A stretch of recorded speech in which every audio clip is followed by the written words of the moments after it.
waxaysan dhiga maqlin dhaayana arkin kuwii dhuusanaana ay la dhakafaareen ayaa ka dhacay Muqdisho Biyamaal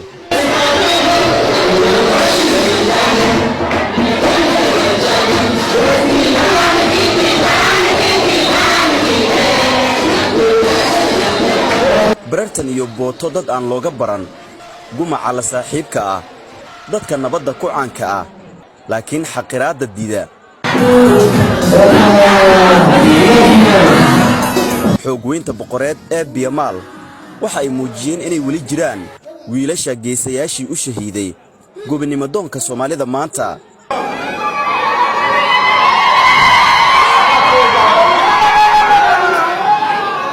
kolba dhan ka eeg waxaa muuqanaya gabdho ku garwaxsan calanka shanta midab ka kooban ee beesha wiilan aan dhankooda ka dhicin dhaldhalaalka iyo dheesha oo marba goobgal ahayd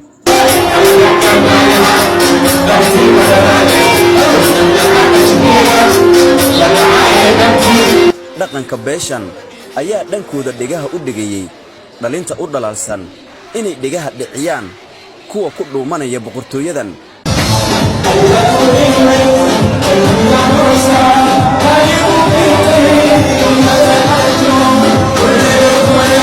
waxay ahaataba bandhigyo midba midka kale aan ka liidan ayaa masraxa la iskula tagay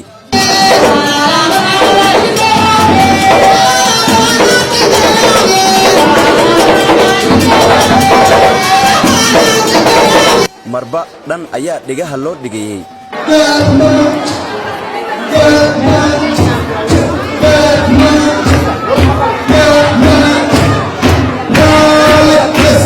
fanaaniin ayaa fooda isku daray masraxa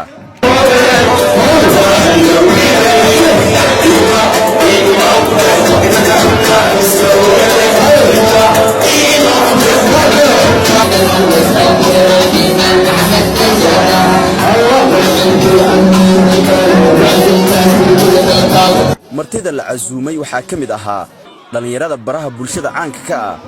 waxa ay kaalintooda ahayd kalmadahan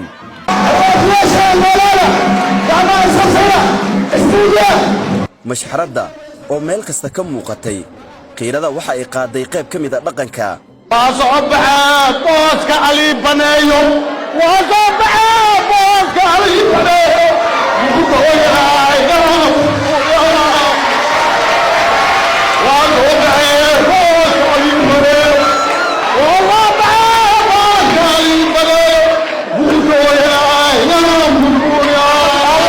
wuxuu waqtiga isguraba salaadiintii iyo nabadoonnadii iyo xubnihii kale ee goobjooga ahaa ayaa hadallo hambalyo ah qaatay hadalkay uu badinay dagooben qiimo leh khayal leh uqaal ayaa meeshaan joogta hadalka ma badinay Biyamaal waa in loo dhintaa waa in hanti loo hura xoog hool iyo hiil in loo huro waaye ma ahan kaliya in la hadla ma ahin ee in wax qabad la sameeyo waaye qof waliba oo caawa inta haka qaata hadalkan inuu iska diiwaangeliyo ayay national kala sameeyay dawladda ay bixinayso waa arrin muhiim ah tanhay boqortooyada Biyamaal gobolisigii ingiriiska talyaaniga dadkii sabab u ahaa inay waddankan ka faaruqaan inay waddankan iska daayaan ay ka baxaan inay waddankan dib dambe aysan wax ku soo sheeganin dadkii sabab u ahaa annaga aan ahayn ilaahay ku mahadsan idinbaa ku guurinay alxamdulilah inaan u diyaargaroobo waddankani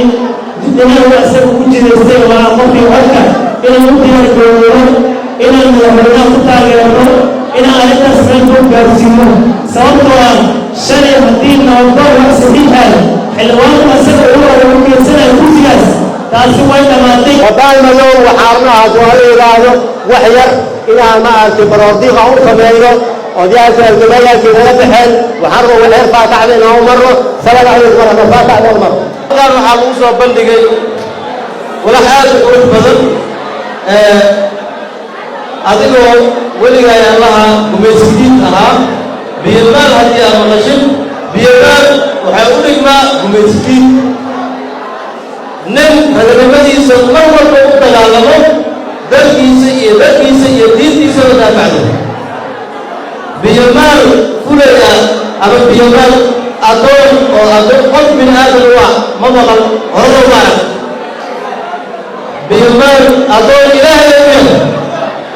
قد إله كلام يوم ما أنتنا قد نقول لهم أنفسهم بديا marka waxaan leeyahay anaga xaquuqdeena waa u baahanahay madaxweyne xasan dadkeena waxay diyaar u yihiin hadalkooda waa maqashay qof iyo cod ayay diyaar u yihiin doorashada qof iyo cod ay diyaar u yihiin waayo inta kale wax ma ka maqna بماذا حكومتنا munaasabaddii milgaha lahayd ee boqortooyada biimaal ayaana ku soo idlaatay xamaasad aan weli dadyowgii ka go'in laakiin la go'aansaday sannadka dambe inuu alle qof kasta nabadda ku gaadhsiiyo iyo mahadcelin guud oo beesha ay u dirtay cid walba oo kaalin ku lahayd qabsoomidda munaasabaddan calanka shanta midab lehna wuxuu kor uga bilowday midabka cagaaran oo fisraaddiisu tahay dhulka barwaaqada ah ee beesha degto horumarka nabadda iyo islaamnimada oo ah tiirka diinta ay beesha biimaal xoogga saarto caddaankana waa nabadda daacadnimada iyo hufnaanta beesha biimaal oo ah dad caddaaladeed oo xornimadoon ahaa taariikh ahaan xiddigta buluugga ah waa iftiinka hoggaaminta iyo rajada beesha midabka buluugga ahna wuxuu kaloo la xidhiidhaa badweynta maadaama beesha biimaal ay caan ku tahay taariikhdeeda la xidhiirta badda iyo ganacsiga xeebaha sidoo kalena waxa uu ka turjumayaa calanka jumhuuriyadda Soomaaliya oo ah kan guud ee mideeya bulshada Soomaaliyeed midabka guduudan waa dhiigga ay beesha u hurtay difaaca sharafta dhulkooda iyo xorriyaddooda waxay xusuusinaysaa halgankii beesha ee gumaysiga iyo halyeeyadoodii geesiyaasha ahaa midabka madow waa dhulka biimaal geesinimada adkaysiga iyo midnimada beesha waxay sidoo kale muujinaysaa taariikhda murugada leh ee beesha ay soo martay iyo sida ay uga adkaadeen caqabadaha soo wajahay